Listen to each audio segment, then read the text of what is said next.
Hey guys, welcome to SheKnowsArsenal. My name is Jessica and I'm your host, and you can follow me on Twitter at It's Jessinho. It's going to be our live match preview for Arsenal versus Spurs. North London Derby time. Exciting times, exciting times. We're going to be doing our lineup reaction, talk a little bit about, well, once the lineup comes out, we'll talk about it. I'm sure that will take up the majority of the time. We'll do some score predictions. There's a community poll going on this stream where I'm asking you guys what you think the outcome will be. Will Arsenal win, lose, or draw? And yeah, we'll get some of your thoughts and concerns and all of that. So go ahead and get in the chat box. Let us know how you're feeling. Are you confident? Are you nervous? Do you have a drink already? What's going on? Even what kit are you wearing? I'm wearing the yellow one and Sol's wearing the red one. So yeah, there's about 30 of you guys watching already. Make sure you like the video and subscribe to the channel. And I'm going to go ahead and bring in Souls. Hey, Souls. Hey, how you doing? Good, good. So, yeah. Well, it's going to be interesting. I think that one of the biggest talking points for the game was who's going to play in midfield. I think the back line pretty much Oh, Jimenez sorts scored. itself. We're talking about Arsenal now. But yeah, I think that the back line pretty much picks itself, doesn't it? So then it just becomes who plays in midfield and then who plays up top. You said that Xhaka did the pre-match interview or whatever with the media. Do you Yep, think that means that he's a shoe-in for the starting lineup then? pretty much does mean that usually whoever does the media stuff before the game tends to be in the lineup. I think the only time I've seen it, I think it was I can't remember, but I remember a player doing it, but then they never started. Um, so it could be one of those where he just does the media stuff because he's a senior player, and obviously they need everyone else just to be involved in the warm up and the training and not be distracted by the media stuff today. But it could be either really. But I do think he will start, and I was confident he would start anyway. That was one of those predictions I made. He'd come straight back in against Spurs. Yeah, the interesting part about the Xhaka inclusion is, I mean, a lot of people will be upset if he does start just based on the fact that it's Granite. He's coming straight back into the team after a three-match suspension. And he's just somebody that the Arsenal fan base are very split on. I would say mostly a negative outlook on him. But adding him in the lineup and having a double pivot of Thomas Partey and Granit Xhaka automatically means that you can't get one of your attacking players in that front four. You have one less position. When we're playing with Odegaard as a double pivot, you could have Emile Smith-Rowe, Saka, and Pepe in that team. Now it seems like somebody might be taken out of the side. Do you see that as a? Do you think adding Xhaka gives us the stability that is good enough where it makes it okay to lose one of your attackers when we're so blunt up top? It's a difficult one because it's a double edged sword. What ends up happening is if you play Xhaka, you get the best out of Partey in terms of Partey knows he doesn't have to come as deep in terms of just or playing as a defensive midfielder in transition. He can push further, knowing Xhaka will stay back. Even Taney has the confidence to go and bomb forward because he knows Xhaka will occupy that sort of left-hand space, go into like a left back role. So in that terms, he's better than everyone we have in terms of just the positions he takes up. My only problem is he's not as athletic, so he does slow the game down quite a lot. But then the reason why I say it's a double-edged sword is you can bring Lukonga in, for example, instead of an Odegaard. But because that's what people want. They want to see a pivot of Partey and Lukonga more than I think they want to see Odegaard in that pivot. But the problem with either is positioning. You lose that. Then what happens is Partey has to come deep and he has to play a lot deeper. And you'll lose that sort of box-to-box element of a Partey where he can then take the ball and drive it forward and make things happen from deep. But that's why it depends on what risk do you want to take. Do you want to take the risk of Xhaka losing his head, getting a stupid free kick or a silly penalty or something like that happening where he loses his head or gets a red card or a booking early in the game, which then means he can't then go in for tackles. He then loses that edge over Spurs. Or do you go for a Lukonga and get, in my opinion, if you play a Lukonga and Odegaard, you'll get overrun in midfield. But then it's the question of how much do you rate that midfield and how much do you rate, because they are going to counter us. They're not going to play Son down the mid, like as in from the middle. He's going to go wide, play Kane and Son up top, similar to what they did against City. Keep their sort of forward line higher, and then keep their midfield and defense really compact and tight and very deep, and then just play us on the counter. So for us, for me, it's difficult. I'd rather have Xhaka. As much as I don't rate him, he does give us a bit more solidity and structure rather than. But so I guess what you do is you have to start him, and then you can bring a Lokonga on, in my opinion, because you never know how Spurs can attack this game. They could come for us and just go attack, which is not like them. If you look at how they've played previously, it's a lot more defensive minded. And if they're coming like that, then yeah, playing a Xhaka would actually be more beneficial.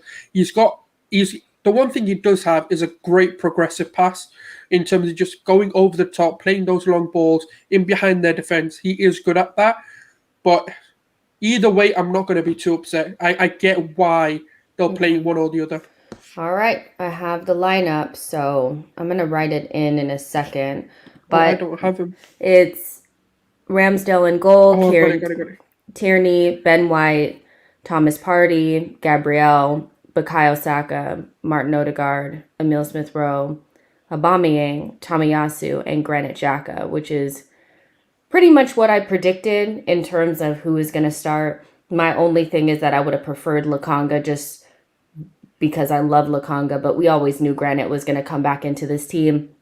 For Spurs, they have Lloris, Reguilon, Højbjerg, Davidson Sanchez, Son, Kane, Eric Dyer, Dele Alli, Tanganga, Lucas Moura, and Ndombele, which I had mentioned this, I think, on Lee Judge's channel about, the midfield that they would likely play. I didn't think that they would be stupid enough to play a Winks skip midfield against us. They were always going to use Ndombele as that additional creative force because they lack creativity in midfield, which now that I'm seeing that, I would much prefer, and I know this may sound like shocking, I much prefer Granit and Thomas and Odegaard midfield against Ndombele, Dele Alli, and Højbjerg.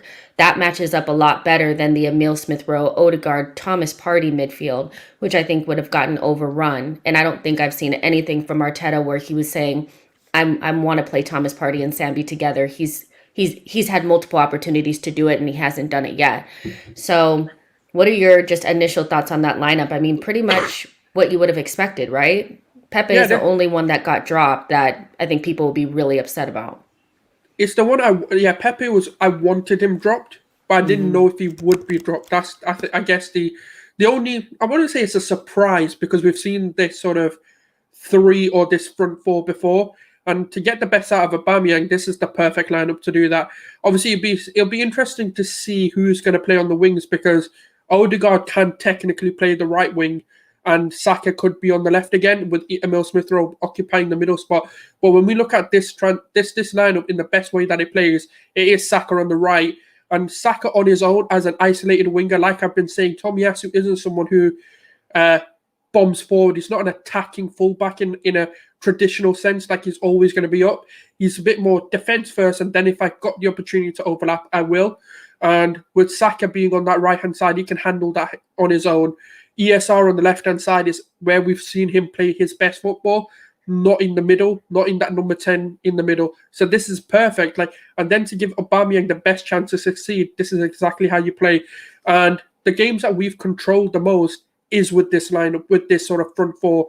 We dominate possession. We get into good areas. It's a more creative, more attacking, more direct lineup. And I like it because obviously the defense, the only other question was whether the Leno situation, obviously this would have confirmed that outburst did happen if Leno did start in this. But obviously Arteta did come out and say, look, I don't even know what I'm doing against Burnley or Norwich. So forget about the Northumberland derby for a second. It's not even here yet. I've still got 2 games to play. So I'm not surprised. I like the lineup.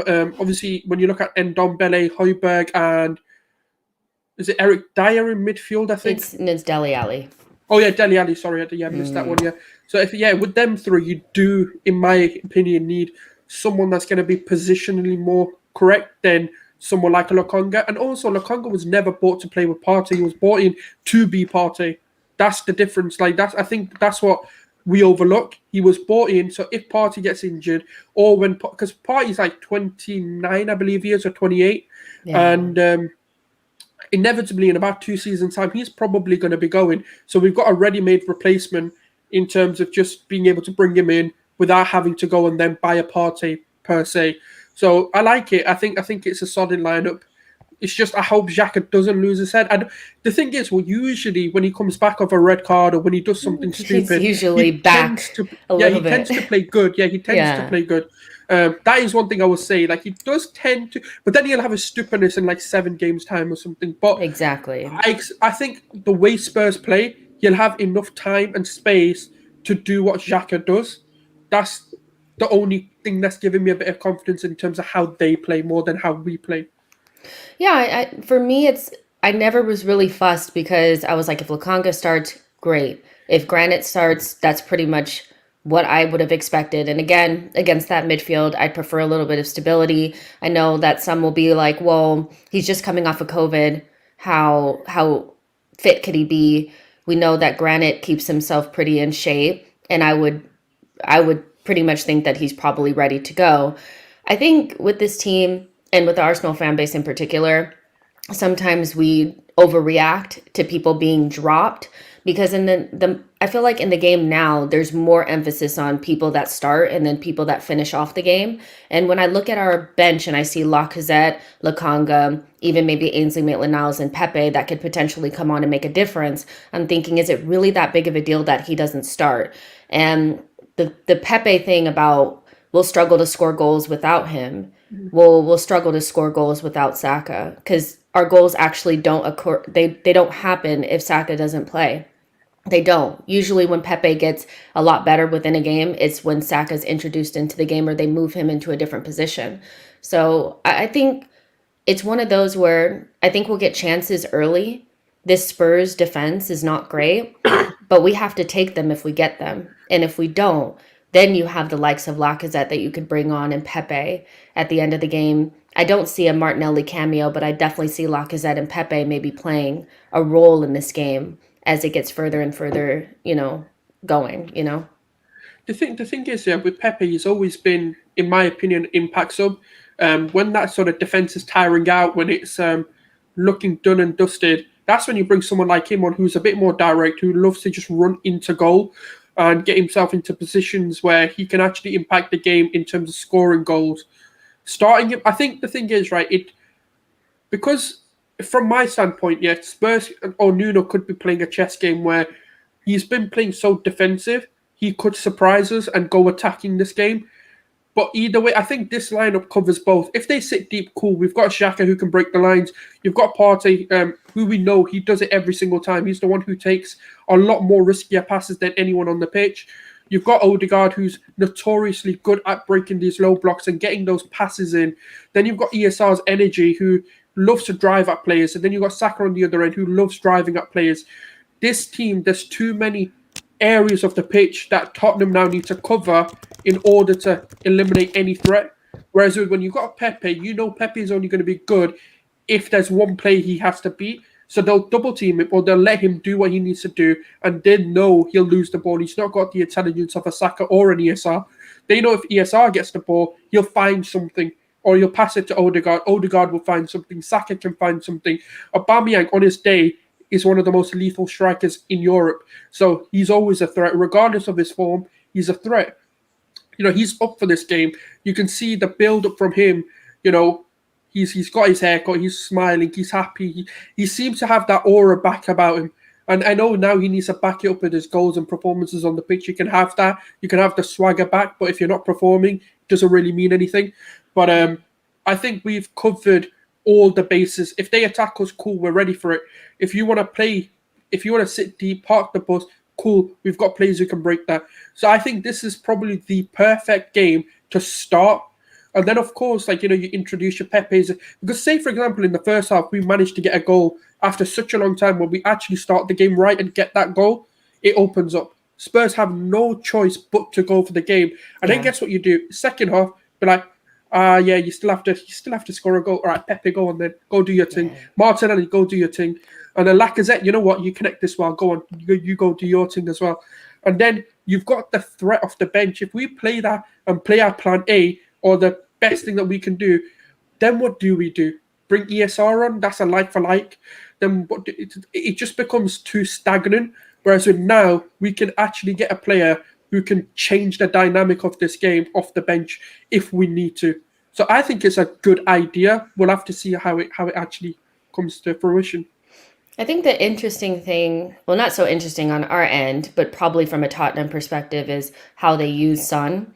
I think if I'm Nuno, I'm putting Son on Tierney's side. I would keep him away from Tomiyasu, to be honest. I feel because we Who's attack our other winger or attacker?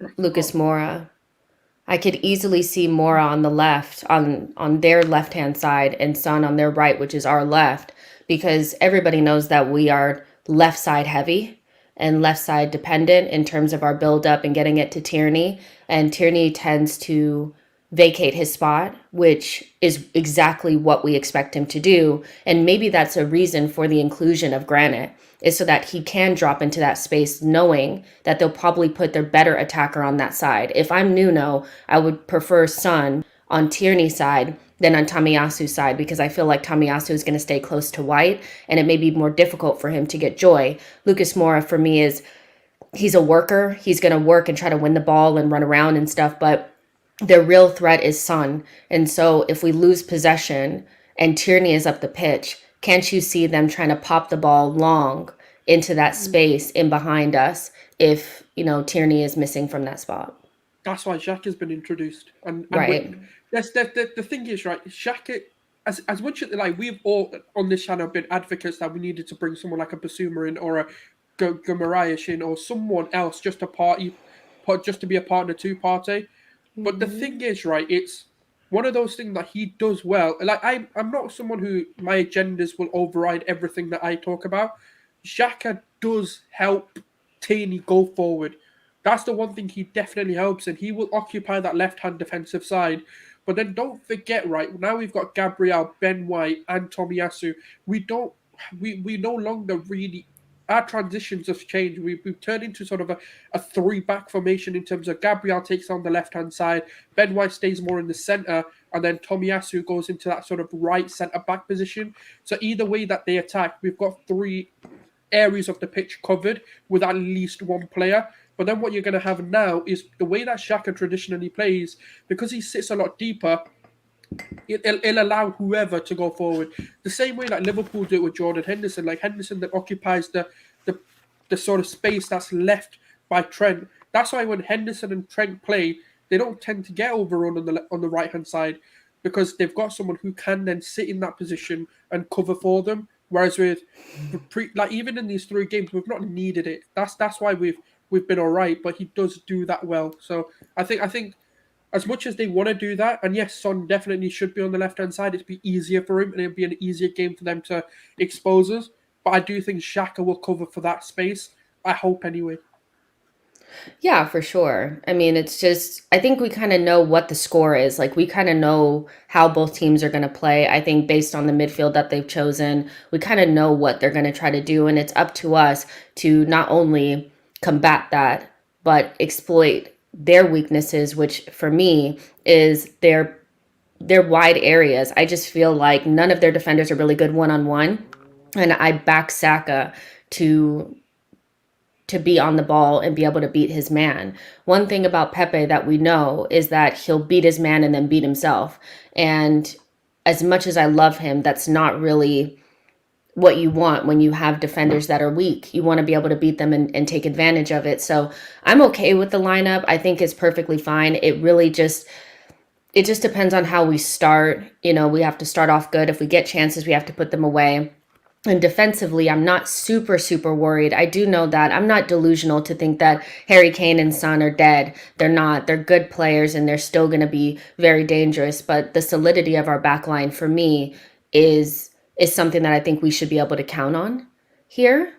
So we'll definitely see what happens. But one thing I do want to touch on is kind of like the fragility of Arteta's renaissance. He's won 3 games on the bounce, albeit weaker opposition, if that's what you want to call it. It's just Norwich, it's just Burnley, it's just AFC Wimbledon.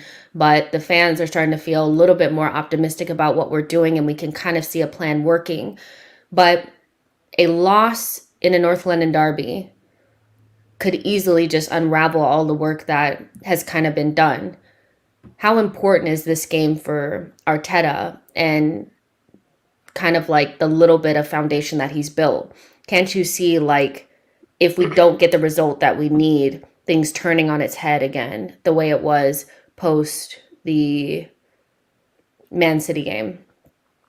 100%. I think obviously he's on very thin ice. This is a must-win for him because if you think about the stretch of games that we then have, let's say for example, let's say he wins this, you've got Brighton now. As much as I admit, yeah, going to the MX is a tough game, but it's a winnable game. Then we've got Crystal Palace at home, which again is a winnable game. Then you've got Aston Villa, which obviously we've struggled with. So let's see how that one goes out. But if you think about it, after Spurs, the next 2 games are winnable. So not only does he then have 3 on the bounce with beating Spurs, he then could potentially get a win streak of 5 going in to that Villa game. And obviously with Villa, we don't know because I've not got that much confidence to say, yeah, we'll definitely win because we've not beaten them yet. So let's see how that goes. But let's say if he beats them, it's 6 on the bounce. Like this, it can easily, right, turn into what was a terrible start into a good streak. And to beat Spurs, think about it. We beat Burnley and we beat Norwich, and look at how we celebrated that as a team. Like just as a team, they were elated. They were absolutely fired up. They looked happy. They looked like they loved one another again. They looked like, yeah, we're fighting for the team. And beating Spurs just adds to that, to that morale. It adds to that atmosphere, the culture in the club, and it's only a good thing. Beating Spurs for these players, such as a Xhaka, for an Aubameyang, even Lokonga, for example, even a Ben White, even a Gabriel, like these guys know what derbies mean, and for them, it's going to be a big game. If you look at Arteta's sort of press conferences, you had what's that guy's name? That said Tomiyasu something, but anyway, that Sky Sports presenter, he had an Ugh. interview with him. Yeah, him. And Sky, yeah, that's Keva, it. whatever the Yeah, fuck and his name is. he said it to him as well. He goes, "Look, the importance of it, they understand it. Maybe not to the level of a Tony Adams. Obviously, that was the example being given where Tony Adams, would grip you up and say, look, we can't lose this.' So he's clearly instilled that into them, and I just hope they go out there and fight. We've got the fans. We know what the Emirates is like on a North London derby. Twitter this week has been no agendas. It's just been behind the team. We've got to win this. No one cares that Arteta's the manager. No one cares that Shaq is playing. No one cares about any of this because the ultimate aim is for this game, and the only agenda we have is to win this game. That's the only thing we care about. We don't care who's playing. Whoever's playing, we're behind them. And I'm telling you, the Emirates is rocking, and it's going to be such an atmosphere that they're just going to be up for it. Even if they're not up for it, they're just going to be up for it as soon as they hear that atmosphere. So I think for me, it's a must win because if we lose this is a game where Everything people, will unravel. yeah, Like, I just feel like it'll you can't be unravel. forgiven. Yeah. If you have a shit game, you're not up for it, you're done. Like the fan base can't forgive that. Yeah, 100%. And I just think, I feel like, actually, to be honest, if I'm really, really honest, I think any loss at this point will unravel things because I think people are just waiting to feel like things are. I feel there's some people that are just waiting to say, "See, I told you." But so I think regardless to who we lose to, if it's a Brighton, if it's Crystal Palace, if it's Spurs, it doesn't matter. But because it's a North London derby and the emotions are even higher, I feel even a good performance, but that comes with a loss, because sometimes you do perform quite well and it doesn't go your way. I still don't think that the fans will really take that. I really do think that everything can turn on its head. And so for me, that's more what I'm worried about than anything. Of course, the Spurs rivalry and all of that kind of stuff is really important. But for me, it's just proof of concept has to come at some point. We need to get a landmark win at some point using the tactics that Arteta has employed over the last couple of games since we've had a real team. Right now, it's kind of just thoughts and ideas and lack of execution. They need to execute it now. We can't get into the final third and put in a poor cross. We can't sky the ball over the net in a good position. It has to kind of, there needs to be some end product here today to make proof of concept, because I just feel like a game similar to the Burnley one where, we're kind of in the final third and we're kind of bottling it and we kind of get out by the skin of our teeth. If we don't get a result and it doesn't look a certain way, I just feel it's just going to go tits up. I just think it's going to go bad. But yeah, but for you, go ahead. The reason is because the excuse was that obviously he didn't have Aubameyang, Lacazette, and obviously Partey and Gabriel were injured, respectively. Obviously, two players had COVID, two were injured, and I think obviously what people were like, all right, you've got an excuse to why he lost against Brentford. Going into City and Chelsea, obviously similar situation. There were players missing, etc. So you had another excuse. Oh, once they come back, now that they're back, obviously he's won the game since they've been back, but this is the first sort of test, should I say. It's a North London derby, regardless of level of quality of team. It is a big test for Arsenal and for Arteta, because if he gets a result out of this, let's say he goes in and gets a clean sheet and a 2-0 victory over them, that's a statement. That's like, look, I got my players, look what I can do. It will shut a lot of people up for a bit, but and this is the perfect opportunity to get the haters on your side.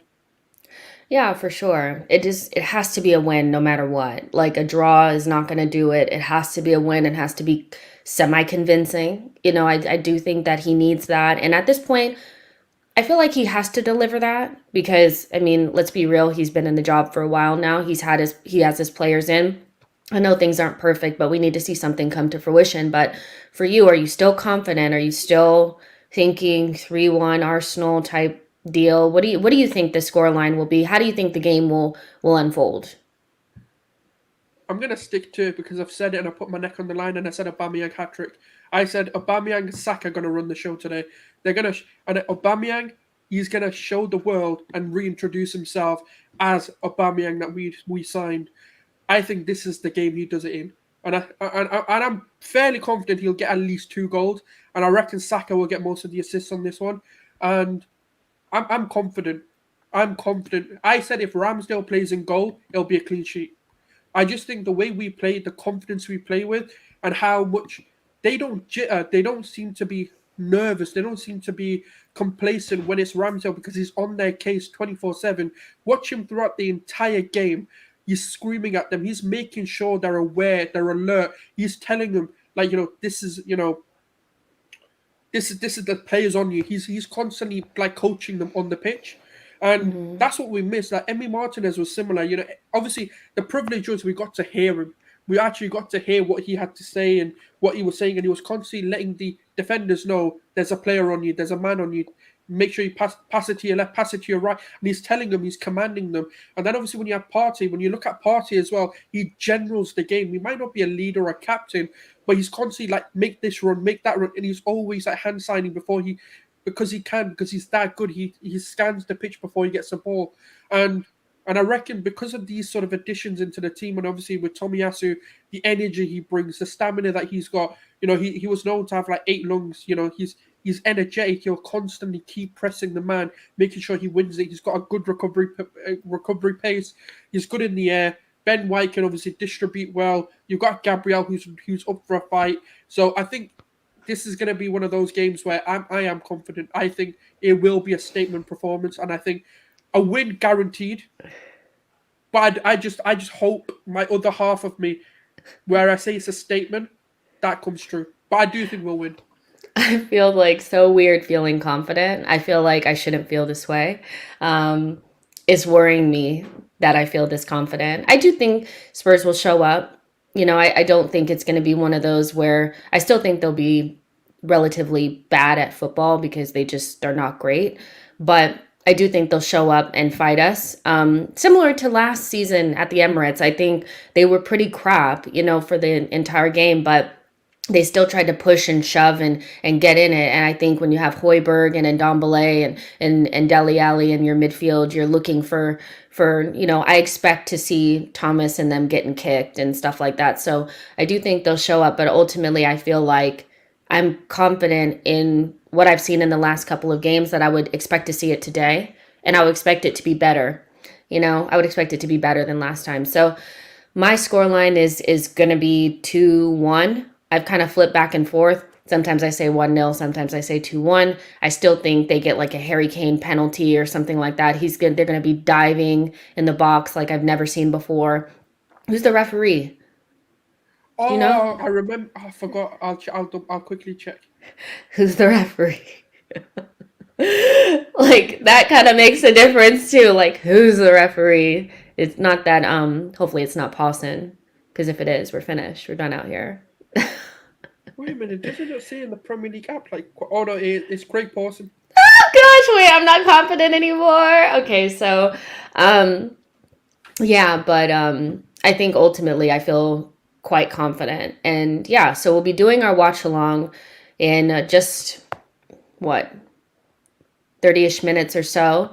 It'll start pretty much a couple minutes before the game starts. We'll just kind of chit chat, all that kind of stuff. And so I invite you guys to come back for the watch along to see our kind of instant, raw reactions to the North London Derby as it unfolds in front of our eyes. And then immediately following the game, we'll have our instant match reaction, where we'll be doing winners and losers, what was learned, what was confirmed, do some of your calls, and finish out the day, hopefully talking about a win. There's about 200 of you guys watching on all platforms. Make sure you like the video, subscribe to the channel, get into the community poll, and let me know what you think the result is going to be. Come on, you Gunners. We really need this win. I'm getting really nervous now. Like, I really, really am. So make sure you guys like the video and subscribe to the channel. And we'll see you guys hopefully in a couple minutes for the watch along. Bye, guys.